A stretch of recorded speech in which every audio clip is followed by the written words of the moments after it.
welcome. It is time. We are in the Legal Lounge. Richard Nixon live, broadcasting coast to coast and around the world on CRN Digital Talk Radio. That's crntalk.com. Also streaming live video-wise on Facebook. Check us out, facebook.com/CRN Talk. We have a big show today. Lots of tough stuff to talk about. We're going to get into the Equal Protection Clause, but we had some breaking news. Before I get into that, Richard, how are you, sir? I'm doing wonderful. I'm glad to see that it's cooled down a bit outside. Yeah, it's a nice balmy 88 degrees in Hollywood, California, where we're broadcasting out of the CRN Digital Talk Operations Center. And so, like I said, Richard, big news today. It seems like the news kept coming. Every time I'd walk by the TV, there was something going on. Let's start out.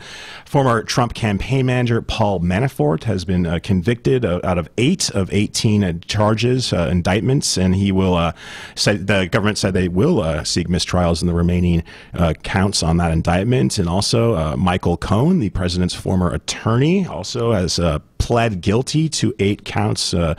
Most interesting and most talked about is he pleaded guilty to an illegal campaign finance, a campaign contribution to one Stormy Daniels. And Richard, you know, we're a non-political show. We like to talk about all things constitutional, all things legal.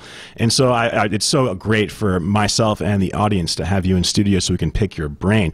And there was, you know, I was watching CNN before we came on, and they said, you know, one of the pundits said that if President Trump wasn't actually president, he would be indicted too. And so I was thinking, what part of the government, what body of the government has power over the commander-in-chief, which the president is?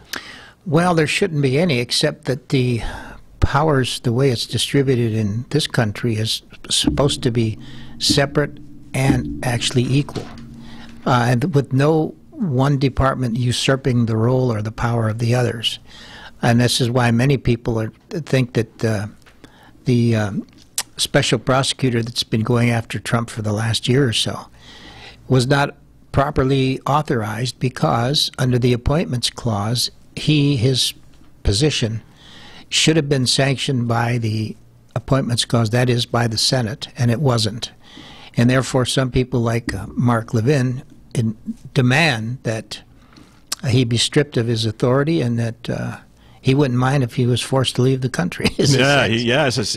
Mark Levin was very agitated on Fox News yesterday, calling for not only the firing of Mueller, but also his deportation. So, right. But it's a very interesting. And there's some history that goes back all the way back to the founding of this country, to George Washington, you know, regarding this issue of you know, who adjudicates, you know, the presidential powers. And I want to get into that after the break, because it's relevant and a fascinating topic, and it's you know, got long implications to what we're at today. So stay with us, you guys. We're here in the Legal Lounge with Richard Nixon live. Richard Nixon's a practicing attorney, a Vietnam-era veteran. He's got a bachelor's in physics, a doctorate in law, and he's author of America, An Illusion of Freedom, which is available on Amazon.com, Barnes & Noble, as well as iTunes. If you're watching the video right now on YouTube or on Facebook Live, you can see his website at the very top of the screen. It's www.pres37th.wix.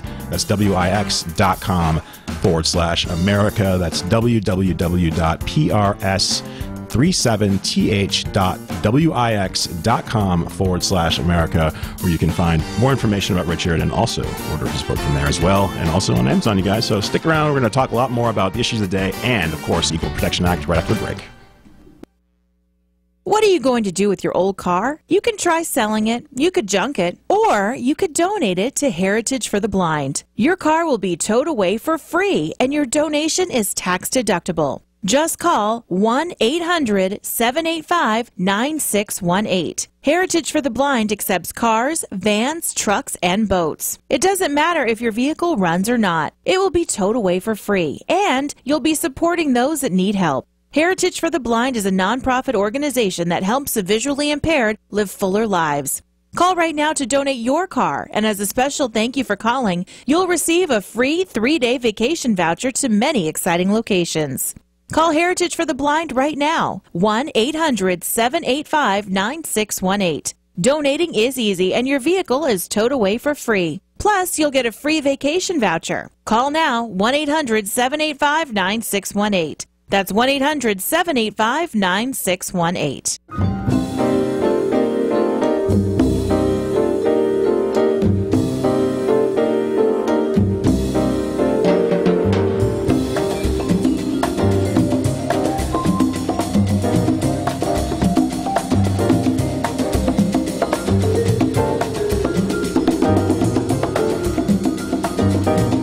We are back in the legal lounge. Richard Nixon live on CRN Digital Talk Radio, crntalk.com, streaming coast to coast and around the world. Have a question for us? Give us a call, 818-818-6401, or chime in on Facebook as well, facebook.com/CRN Talk. And Richard, before the break, you and I, we met before the show to prep a little bit, and it's always just a great education for me, not only doing the show, but the prep as well. And, we were talking about, like, Richard, like, why, who has authority, can a federal prosecutor indict the President of the United States? Because we talked about this before. It's murky legal precedent. There's not too much. I believe it's this Article 2, right? Yes, and it goes back all the way to Washington. And can you just kind of give us the background on Article 2 and what power the Constitution has over the Chief Executive, the Commander-in-Chief, the President of the United States? Well, Article 2, of course, is the article that deals with the authority and duties and powers of the President. And, of course, our first president was George Washington. And the people who created the Constitution revered Washington so much, both sides did. For good reason. Yes, that they, quite frankly, did not want to give much control or limits on the president, except that he was the commander-in-chief, that he would take care to obey and apply the laws, enforce the laws, and that he would take an oath of office to swear to be faithful to the Constitution and so on. And they pretty much limited his, if you will, obligations to just that. And there was never anticipated that anyone would ever be challenging the president. Because, I think the audience needs to, and I needed to know this too, is that when you're talking about the President of the United States, a man who's elected to this office, the highest office in the nation, there's got to be talk about disenfranchisement, because the people have spoken. The people have elected the president. And if, a court, a body, some sort of body other than the Congress itself wanted to level charges against the president, maybe in a political way. Who knows? Like we've talked about in the show before, almost anything legal these days that's adjudicated, especially the Supreme Court, is somewhat political. And there's an issue of disenfranchisement. Yes. Today, unfortunately, everything is political. I have a friend who said to me one time that what we need is more studies. And I said, fine, but if you can find a really honest, apolitical individual to conduct the study, go for it. Yeah. Because there aren't any. Anybody who's informed today is political. And so it's hard to get around that. And this is why today we have Mueller going after the president. I and many people are not sure that he's properly authorized to do that. There is an appointments clause, and the Senate is supposed to appoint higher type officers, and Mueller is one of the highest you can get. He's got district attorneys working for him, so he's at the pinnacle. And of all people, he should have been sanctioned by the Senate, and he was not. Well, let me ask you this, Richard. Just for my pleasure, do you think that the President of the United States is any legal jeopardy as of today? Well, actually, with these two convictions, I'm surprised that I think, as the judge in that case said, we all know the reason you went after Manafort is to see if he would flip on Trump. Yeah. Let's face it. Well, he didn't flip. And I'm thinking that what's happened, if Trump has done anything wrong, that he's let them know that he will pardon them. And so far, these guys are being faithful soldiers and not turning on them when I guess they could have. But again, it gets back to politics again. If this were a different administration, would they be going after these people? Manafort's crime, if you will, goes back to 2005 and 2006, I understand, and it's already been reviewed by Comey and Mueller back then, and they found there was nothing there to prosecute. Today, somehow, they found something to prosecute. So I don't know. I hope he's not in jeopardy. Many of us people voted for him. I'd like to see. I believe that what he's done so far are all good things for the country. Now, that doesn't mean that he hasn't done some things that are wrong and that he doesn't deserve some criticism. But in general, I think he's done a good job. So yeah, it's going to be interesting to see. I think it's going to go beyond a legal situation. It's now a political situation, like we've discussed. Yes. who knows what's going to happen. It's going to be an interesting time to watch these next couple of months. Now let's get to the main focus of the show today. We like to go through, very specific but yet important constitutional issues and questions that are outlined in Richard's fantastic book, America: An Illusion of Freedom.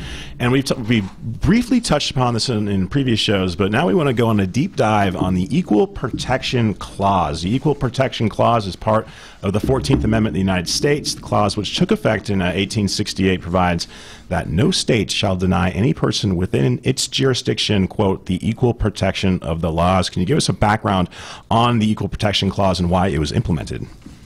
Yes, the Equal Protection Clause, as Mike said, is part of the 14th Amendment, which was ratified in 1868. And it was a companion to the Due Process Clause, which basically says, now again, the 14th Amendment was addressed to the states, and we know that the overarching purpose of the Constitution was to address the federal government. But so the 14th Amendment is unique in that respect, in that it's addressed to the states, and it says basically, no state shall deprive any person of life, liberty, or property without due process of law, nor deny to any person within its jurisdiction the equal protection of the law. So basically that was essentially that law was all intended to elevate the former slave to the level of the non-slave. And so if you're going to take the person's life, liberty, or property, you had to have some kind of procedure in place. The procedure basically amounted to giving the person notice and an opportunity to be heard and defend himself. And that regardless of his race or other differences, any person within its jurisdiction was entitled to equal protection of those same laws. That's very interesting. Yeah, so this is shortly in the wake of the Civil War. There's several amendments that were passed in the wake of the Civil War. I believe the 15th, 16th, 17th, and 18th Amendments. No? 13th, 14th, yes. and 15th. Yeah, thank you. My civics is a little bit lacking there, which were all, to provide citizenship for former slaves, to provide voting rights for former slaves, so exactly. on and so forth. And the Equal Protection Clause is part of that. But real fast, we got about a minute before the break. Can you real briefly, this is confusing to me, and I think our audience would like to hear this too. What's the difference, just real fast, between the Equal Protection Clause and the Due Process Clause, because due process is in the Equal Protection Clause language? Well, due process basically is simply the procedure. That is to say, if you're going to take a person's life, liberty, or property, you must have some kind of court procedure by which you do it. Mm-hmm. Equal protection simply means that, now remember, all these people that are being brought in, if you will, by the courts or to the courts must all be treated equally. So that's really all it says. It resolves the difference between slave and non-slave, essentially. Okay, well, we're going to get more into the Equal Protection Clause right after the break. I have a lot of questions, and if you have questions yourself, give us a call, 818-818-6401, or shoot Richard an email, richardnixon@crntalk.com. We'll be right back, you guys. Thank you for joining us.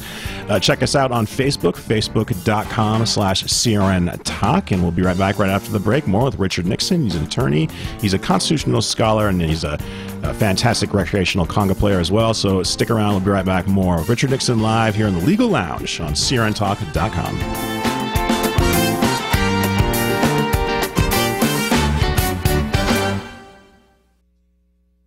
When you really want Italian food, you have got to get to Colombo's. Colombo's Italian Steakhouse and Jazz Club, Colorado Boulevard, Eagle Rock. It's that little neighborhood place you wish was down the street from you. What happened to summer? You turn around and it's gone. So what do? Solution. Either stop turning around or head on over to Colombo's and enjoy the most delicious steaks imaginable. Seafood that brings awe and wonderment to your happy little taste buds. Colombo family Italian recipes so special they're kept under lock and key at an undisclosed and secure location. Jazz every night and the world's greatest meatballs. Need I say more? Oh, but I will. Enjoy the summer and head on over to Colombo's Italian Steakhouse. Good Time Central. Colombo's, because it really is that little neighborhood place you wish was down the street from you. Colombo's, mangia. The smartest way for you to get the lowest prices on your plane tickets, domestic or international, is to call SmartFares first or last, but you've got to call us before you book your plane tickets. Fly anywhere in the world, fly anywhere in the U.S., and SmartFares can save you up to 75% on your plane tickets. We have the lowest airline ticket prices on over 500 airlines, and you've got a great 12-hour free cancellation window. Plus, with our live agent help, you can always get fast help and fast answers. So on your next trip, maybe today, maybe tomorrow, how about right now? Pick up your phone and call SmartFares, plus save up to 75% on your plane reservation. So call right now. 800-915-2644, 800-915-2644, 800-915-2644, 800-915-2644. Do you owe back taxes to the IRS? News flash, the president has changed the tax laws, and now you may be able to pay the IRS less. If you owe $10,000 or more in back taxes, the tax doctor can help you pay the IRS as little as possible allowed by law. There are new tax laws for business owners, the self-employed, even W-2 workers. If you have a back tax problem or a few years of unfilled returns, new help to save you money is now here. Call right now to see how the new tax laws can help you. Plus, right now, we'll waive the consultation fee and give you a free tax savings report. Attention business owners, the self-employed, and W-2 workers. Make this free call to the tax doctor now and learn how to take advantage of the new tax laws that may help you pay the IRS less. 800-985-1610. 800-985-1610. 800-985-1610. That's 800-985-1610.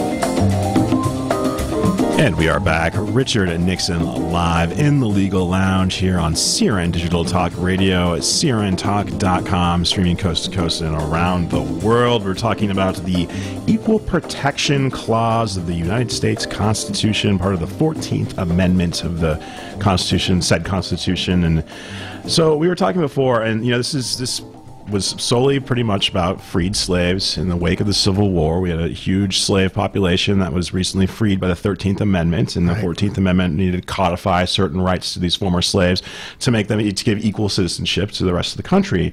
And there's certain, I'm kind of all over the place here, but there's a concept in the Equal Protection Act called tests. What does that mean? Tests. You've got me on that one, Mike. Well, there's something about new tests limited to former slaves, suspect class, and fundamental rights. Oh, okay. I'm sorry. I see. I thought you were saying texts. Oh, excuse me. But you're saying tests. Yeah. No, it's my hearing problem probably. But, okay. But before we get on to that, Mike, I would like to at least, I'm going to read something from my book. Please. That basically identifies this Equal Protection Clause for the culprit that it is. The Constitution says that 14th Amendment due process says no state shall deny to any person within a jurisdiction the equal protection of the laws, and this was 1868, and it means what it says. It says basically, regardless of who you are, as long as you're a person, you will be treated equally under the law. Now, I also say in my book that I was probably a bit hasty in describing the 14th Amendment due process clause as the most insidious device utilized by the Supreme Court to emasculate the states and the people of these United States. Because now there's this other scheme, the so-called Equal Protection Scheme, which has been used to further deprive the states and the people of the right to govern themselves. Now, what happened is this. We know from the 14th Amendment that it was intended to elevate the former slaves to the non-slave, regardless of the color, because I guess we recognize, at least there's some evidence, that not all the slaves were black or Negro or African American. Some were actually white, some were Asian or Chinese, and some slave owners were non-white. So anyway, the way the Constitution is written is it purposely doesn't call out any color. It says anybody who was formerly a slave. Held in bondage. Yes. And as time has gone on, what the Supreme Court has done, with urging by lawyers, of course, is that the court has taken it upon itself to develop several tests. I see what you mean by test now, Mike, to determine whether a law before it passes constitutional muster. And just very briefly, there's two essential first tests. One is the rational basis test. The other is the strict scrutiny test. And I guess we'll get into that a little more on the next area. Okay, and so I'm with Richard Nixon. We're talking about the Equal Protection Clause of the United States Constitution, and we're talking, so in order to apply for the Equal Protection Act to be, considered, how would I say this? Well, let's just get right into it. What is a suspect class? Okay. Well, again, suspect class is part of the so-called strict scrutiny test. That's the second test. But, Mike, we're getting ahead of ourselves just a bit, because the first thing that the Supreme Court did in developing these tests was the so-called rational basis test. Okay. And if the legislation before it was regarding business or social items, the rational basis test applied, and it was presumed to be constitutional. That is the statute that was being challenged as unconstitutional. So it was presumed to be constitutional, and the person challenging it had the burden of proving that it was unconstitutional. When you get into the second test that the courts invented, is the so-called strict scrutiny test. And it has two prongs. One is the fundamental right, and one is the suspect class. Mm-hmm. Again, who defines fundamental right and suspect class? But the Supreme Court defines both of those. And the difference between the rational basis test and the so-called strict scrutiny test is that it's presumed to be unconstitutional. And now the government has to come in to prove that it's constitutional in the sense that there's a compelling need for that legislation. Mm-hmm. And we'll stop there again just with the idea that there are, under those two tests, two prongs under the strict scrutiny test. More with Richard Nixon right after the break. You guys, we're on CRN Digital Talk Radio, crntalk.com. Give us a call, 818-818-6401, and check us out on Facebook. www.facebook.com/CRN Talk. We'll be right back right after the break. You guys stay with us. Richard Nixon Live, Legal Lounge, CRN Talk. We'll be right back.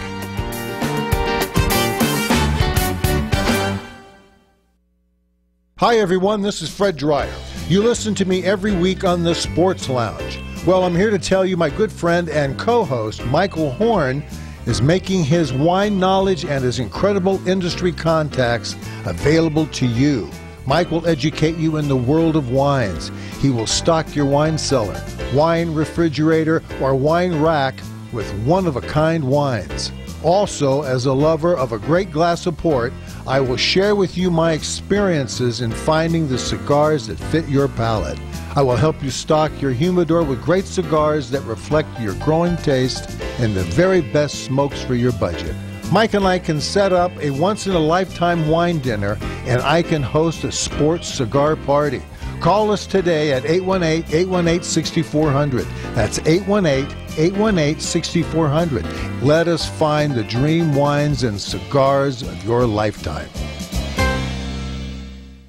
This is today's entertainment answer. My family and I are really enjoying making it on NBC. The makers keep the party going with this week's Mastercraft Challenge, where they use recycled materials to create essential items for a backyard bonanza. They must put together a themed party with seating for 4 and an outdoor activity. If you have a bed of graham cracker crumbs for the soil of your arena, will there be a way to consume those crumbs? Again, check out Making It on NBC. For this entertainment answer, I'm Matt Mungle. Do you want to fly somewhere, anywhere in the world?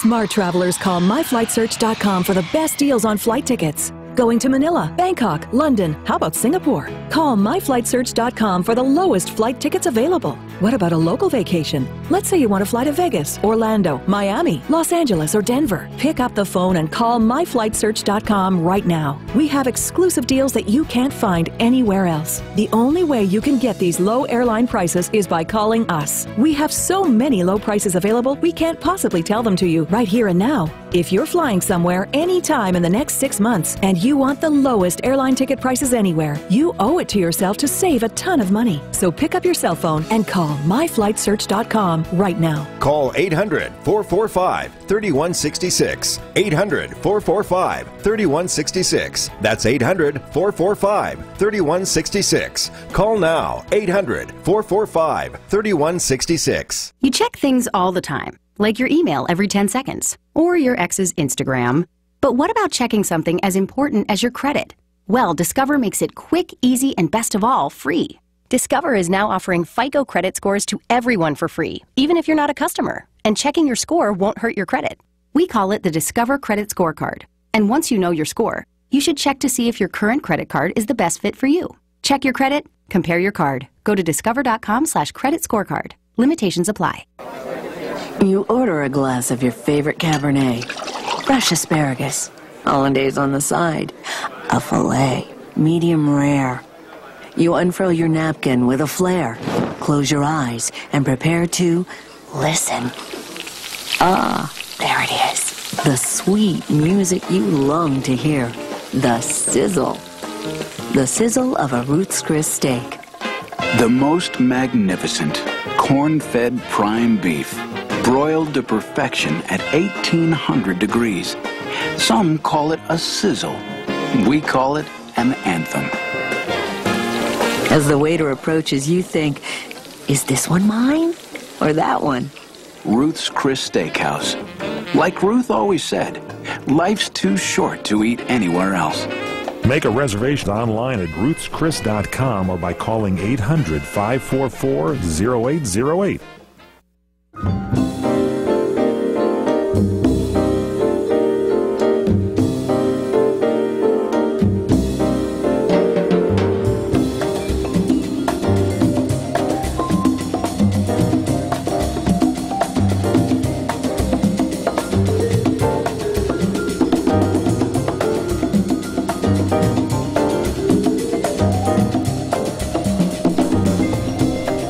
We are back here in the Legal Lounge with Richard Nixon. It's Richard Nixon live on CRN Digital Talk Radio, crntalk.com, streaming coast to coast and around the world. We are so happy to be here with Richard Nixon, who's a practicing attorney, a Vietnam-era veteran. He's got a bachelor's in physics, a doctorate in law, and he's author of America, An Illusion of Freedom, which is available on Amazon.com, Barnes & Noble, and as well on iTunes. And we always like to say this, too. If you guys, if any veterans out there who personally knew Richard Nixon during his service from 63 to 65 and later on, personally knew him when he was in country in Vietnam as a contractor in 1968, give us a call at 818-818-6400, and we will give you a book for the low, low price of free. Absolutely. So before the break, we're talking about, we're talking about the Equal Protection Clause of the Constitution, giving some background there. We've been kind of all over the place, and that's my fault, but we're going to get back on track here, and we want to talk about two issues regarding the Equal Protection Act, which which we hate on the show, which is judge-made law. Yes. It's for the fundamental rights and the suspect class. Take it away, Richard. Yes. Well, again, in order to apply the so-called strict scrutiny test, it will be applied in two situations where the parties involved belong to a suspect class. That is, based upon law based upon sex, national origin, religion, and so on. Laws involving those subjects will be presumed to be unconstitutional unless the government can show that they are constitutional. That the government has a compelling need to have that legislation. The same with the fundamental right. The fundamental right is pretty much wide open because it depends on the Supreme Court and its definition of those things which they deem to be fundamental. They've determined that a person's education is not fundamental, but a person's right to marry is fundamental. And it goes on and on. There's no logic to it. And in fact, it prompted Justice Frankfurter in one instance to say, okay, please tell us the calculus for your determining what is fundamental and what isn't, because there's a difference on this very court, and there must be a difference throughout the nation as to what is a fundamental right, which necessarily then is presumed to be unconstitutional. Well, there's no answer. That's interesting. Yeah, we were talking. There's a case that we were discussing that's applicable to those two concepts specifically, and whether or not education is a fundamental right, and that's Plyer versus Doe, 1982, Yes. out of Texas. Can you give some background on that? Yes. Well, so as it turns out, the court created a third test termed the intermediate level of scrutiny, and as I say in my book, this test was utilized to fill the gap between the earlier two tests and was used by the court when, in their judgment, it became necessary to find a law unconstitutional and the then existing test would prove inadequate. Now, the reason I'm getting so far into the weeds here is because I need the audience to recognize that all this law and all this ado has nothing to do with Congress writing the law. This has to do with the Supreme Court writing the law. And so there was a third test that came about in, as Mike mentioned, in the Plyer versus Texas case, Plyer versus Doe case, 1982. And basically this had to do with a statute that withheld from local school districts any state funds for the education of children who were not legally admitted into the United States.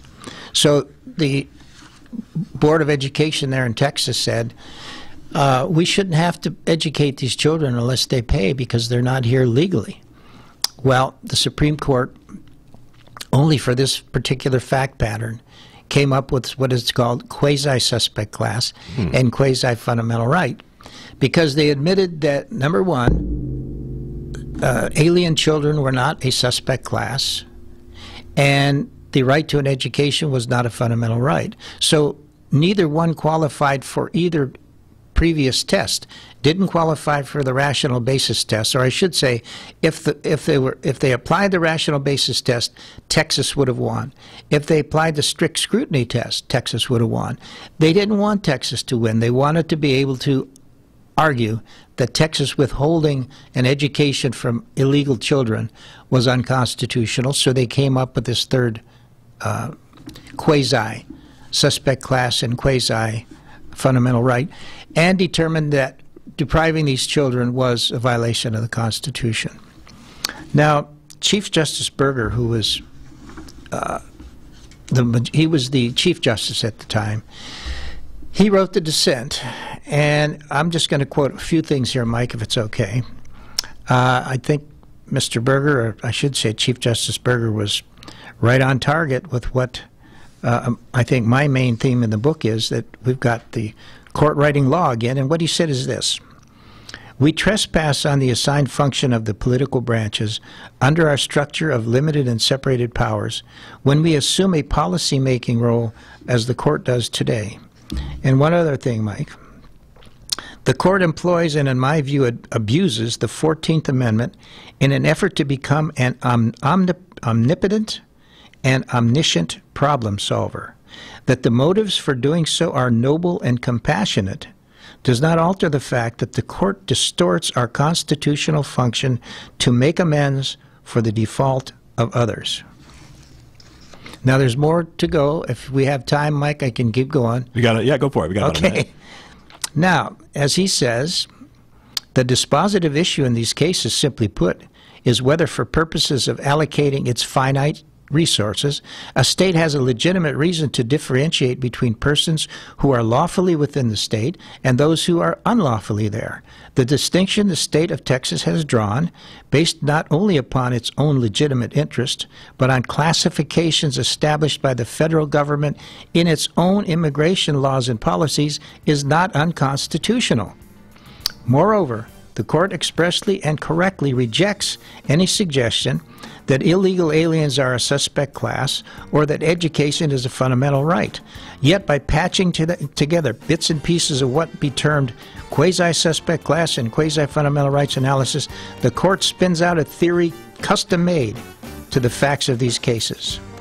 Strong words right there. Very, very interesting. And whether or not you're a hawk on immigration or a dove on immigration, the point of the show and one of the point of your long legal scholarship is the fact that This is law made from the bench. Yes. This is law not codified in the proper channels that our Constitution illuminates through the legislative branch, but rather from 9 appointed justices sitting on high in Washington. And if one more sentence, Mike, if I may. Well, we'll get to it right after the break. We're Okay. a hard break, but we'll be right back. Richard Nixon Live, CRN Talk.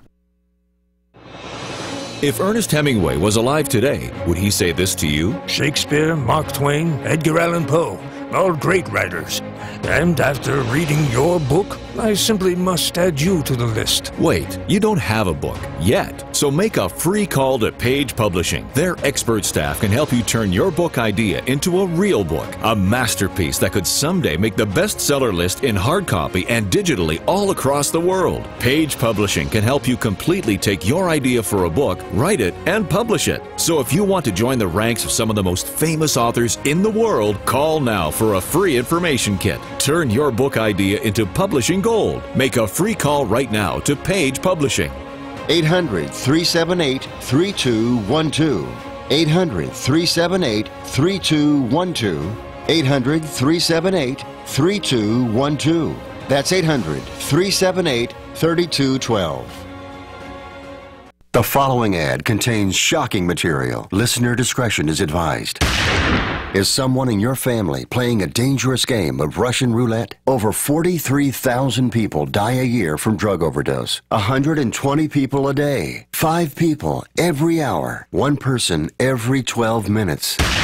88,000 people die every year from alcohol abuse. Over 240 people a day. 10 an hour. 1 person every 6 minutes. Somebody you know may be next. Learn how to help someone you love get away from the drugs, alcohol, and bad influences. With the FMLA, people can take a leave of absence from their job and still keep it. Call Quit Drugs 321 now at 800-378-3315, 800-378-3315, 800-378-3315. That's 800-378-3315.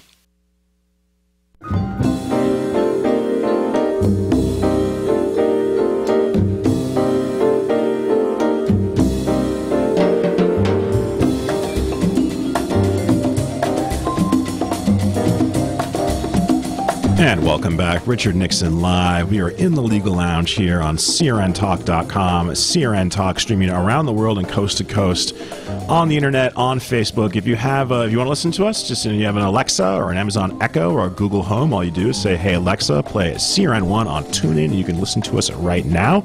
We were talking about the Equal Protection Clause, and before I rudely cut you off before going to the break, Richard, you had finish that quote from Berger, so please, sir, go ahead. Yes, well, the quote that I had in mind was very brief, and it simply says that Chief Justice Berger in dissent is saying, if ever a court was guilty of an unabashedly result-oriented approach, this case is a prime example. However, if I may go on just a bit, Chief Justice Berger says also, yet instead of allowing the political process to run their course, albeit with some delays, the court seeks to do Congress's job for it, compensating for congressional inaction. It is not unreasonable to think that this encourages the political branches to pass their problems to the judiciary.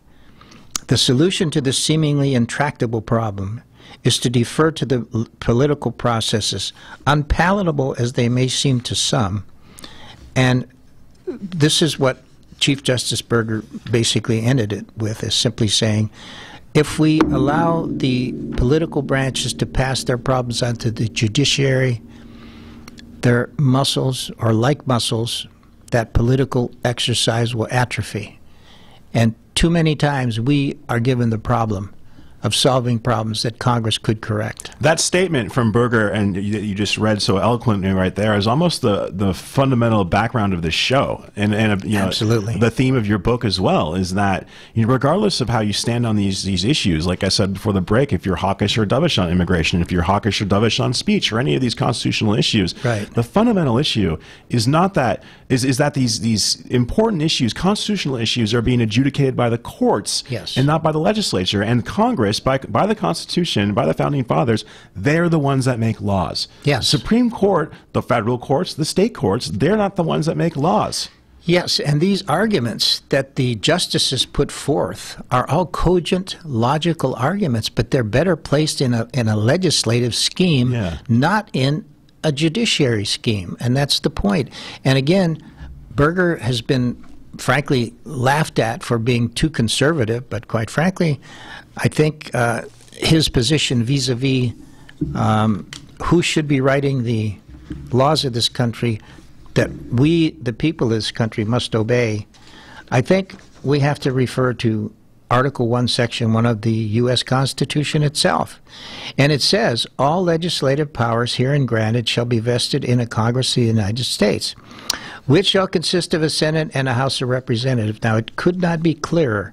It says all legislation. It does not say some. It doesn't say we share the power with the President or with the Supreme Court. All law must be written or was intended to be written by the Congress, not the judges, including the Supreme Court. And in my view, Richard, it's not like the Supreme Court has performed some sort of coup d'etat over the rest of the country, rest of the other two branches of the government. They're complicit, but they're not they're not solely responsible. Congress themselves, they bear a huge responsibility in this as well, and it's because it's more politically expedient for them to rely on the bench. Is that correct? Absolutely. We talked about it last week, I think, about the plausible deniability where Congress wants to be able to say, well, see, we passed the law, but it was that darn Supreme Court down the street here that said we can't have it. It's unconstitutional. It should never have gotten there. And there is a solution to that. We can prevent the Supreme Court from having the authority to make these decisions. And these decisions then would rest on within the representatives of the people, namely Congress, and they would be immediately accountable. Well, how would we do that? Well, the Fifth Amendment talks about, the 14th Amendment Due Process Clause basically says that no state shall deprive a person of life, liberty, or property without due process. But there's also an Article 5 of the Fifth Amendment. Boy, I keep saying the Fifth Amendment. The 14th Amendment, Section 5, basically says the Congress shall have power to enforce by appropriate legislation the provisions of this article.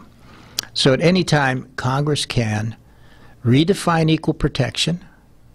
And remember, the cases we've been talking about, the issues we've been talking about today, all involve equal protection and the Supreme Court's making up these tests. And the 14th Amendment, Section 1, talks about equal protection, as we said, and Section 5 of the 14th Amendment allows Congress to redefine those terms. And my suggestion is, in my book, that we simply go back to the original definitions so that the Supreme Court no longer has authority to define equal protection as they have with the suspect class and rational basis and all these tests that are illegitimate. Yeah, because when you say define, really what that means is make up. That really means define means you can interpret it any way the wind blows or wherever that particular justice's political affiliation or a party affiliation goes with. And so that's the focus of this book and in this show is that it's Congress's job to make law. Absolutely. It is not it's not the court's job to make law. They're the ones to not necessarily just interpret law that's on the books. It's to do their constitutional duties. And we're going to be right back to wrap things up here with Richard Nixon. We're having a good time here on CRN Digital Talk Radio, crntalk.com. Give us a call 818-818-6401 if you want to yell at us for being wrong or for being right. If you want to congratulate us for being right. Stick around. We'll be right back. Wrap things up here on CRN Talk. I'm with Richard Nixon. He's an attorney. He's an author. He's a constitutional scholar. And we'll be right back with more Richard Nixon Live in the Legal Lounge on crntalk.com.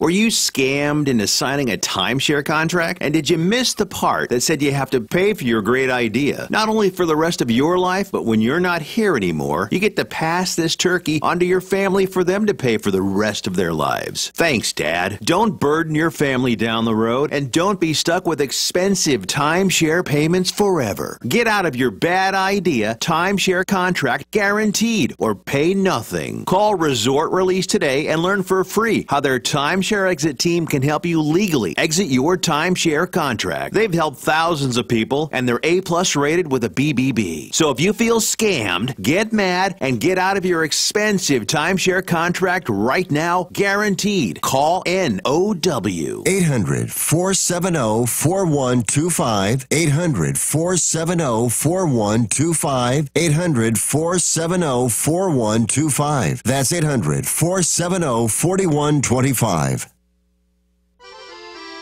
Come to Angelo's and Vinci's Restaurante to see memorabilia of movie stars and theatrical magic right in downtown Fullerton, California. The Art of the Great Masters in an Italian town square complete with storefronts of old, Italian butchers and cheesemongers, fruit and wine vendors, seamstresses showing their wares, the romance of Romeo and Juliet. Find our mystical Room of the Moon, and don't forget King Kong, Dracula, Frankenstein, and who knows what awaits you in the wine cellar. Enjoy the great food. We hand stuff our pastas, roll each and every tortellini, bake our own bread, and make all of our sauces fresh from our private stock of Sicilian family recipes. Pasta to seafood, chicken to award-winning pizzas, tiramisu flown in from Rome. If you can't find something on our menu to tempt you, you don't like Italian food. Try our Sunday brunch, all you can eat, just $21.95. And Angelo's and Vinci's has been named the best Italian restaurant in Orange County 2 years in a row, and our owner has been named Restaurateur of the Year. Angelo's and Vinci's, Fullerton, California, 714-879-4022 or angelosandvinci's.com. The smartest way for you to get the lowest prices on your plane tickets,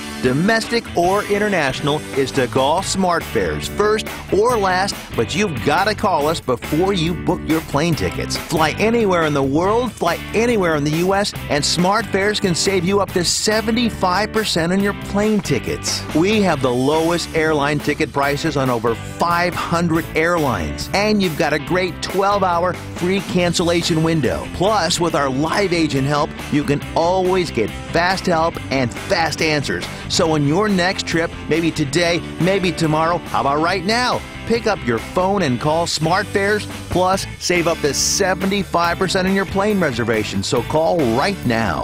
800-915-2644. 800-915-2644. 800-915-2644. 800-915-2644.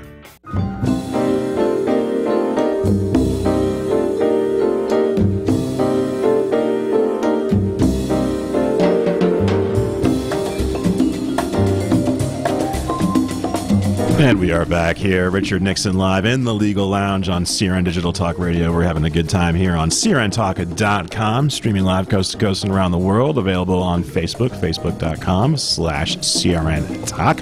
We're wrapping up things here. And Richard, I wanted to ask you a brief question. We want to end the show with some quotes from Thomas Jefferson, but I just want to ask you a brief question about how, we like to talk solutions during the back half of this show. And I was concerned, I'm just a layman. I'm getting quite an education here, but Article 2 of the Constitution, which prescribes the procedure on how Supreme Court nominees are confirmed. You need only you need to be simple majorities in both the House and Senate, especially now that the nuclear option is off the table, the 60-vote cloture, simple majority. And my question is there any way to depoliticize the court through the nomination process? I don't think so, Mike. Yeah. What I'm trying to say is I think every informed person today is political. And I know a number of people who got so fed up with the politicization that they stopped paying attention to the news and politics, period. They went back to listening to music, frankly. It's impossible. Today, I don't know how we've gotten to this place, except that everyone has decided that winning is more important than discussing things with others. And as we said the other day, if you really want to have a discussion of something, you need a lawsuit where you have really interested parties on both sides. They'll litigate like hell, and they'll really flesh out the real truth of both sides. If you have an open-minded judge, you'll get justice because the judge is open-minded and will decide which has the better argument. But if you don't get into that legal arena and into courts with those ideal individuals, it seems to me we're kind of stuck. And those ideal individuals, they're harder to find the farther you go up the food chain. You're gonna absolutely. In circuit courts, in state courts, you might find some non-political people. Especially there's certain jurisdictions around the country where judges aren't elected; they're appointed, or appointed by a commission that's not supposed to be nonpartisan. But the farther you go up the ladder, because this is the way politics works, the more partisan you have to be. Yes, and although I hope that Justice Kavanaugh is finally put on the bench, he's not perfect either, as is neither Scalia nor Thomas, because quite frankly, as much as we've railed on this show against applying the Bill of Rights to the states through the Due Process Clause, Scalia and Thomas do that without a whit. They're part of that problem, so to speak. And Kavanaugh Kavanaugh will just fall right in line with that. Yeah, just today it was announced that Kavanaugh told Senator Susan Collins that he believes Roe versus Wade is settled law. Yes. We got about a minute and a half left, Richard, and I know you always bring in some great quotes. Give me the goosebumps every time I hear him. Well, great one here. And the great quote comes from a great man. Again, we're talking about the Supreme Court riding roughshod over the other two branches. And I have three brief quotes. One, Thomas Jefferson said that the Constitution on this hypothesis, that meaning that the Supreme Court can overrule acts of Congress, is a mere thing of wax in the hands of the judiciary, which they may twist and shape into any form they please. Thomas Jefferson, 1819. He also said this member of the government, meaning the Supreme Court, was at first considered as the most harmless and helpless of all its organs. But it has proved that the power of declaring what the law is, by sapping and mining slyly and without alarm the foundations of the Constitution, can do what open force would not dare to attempt. Thomas Jefferson, 1825. 1821. There's more. That's so interesting. We're going to get more of those quotes after the next week. So thank you so much for being here. We really appreciate it. Give us a call, 818-818-6401, with any questions, comments, or concerns. Any legal eagles out there that want to come on the show and debate Richard, let us know. You guys will be right next week here. More Richard Nixon live next week. We are here every Tuesday, 4 p.m. Pacific time. Make sure to check out the videos on YouTube as well. You guys, Richard, thank you so much. You're welcome. We'll see you next week. See you guys next week. CRN Digital Talk Radio. I'm Mike Gary. Thank you for being here.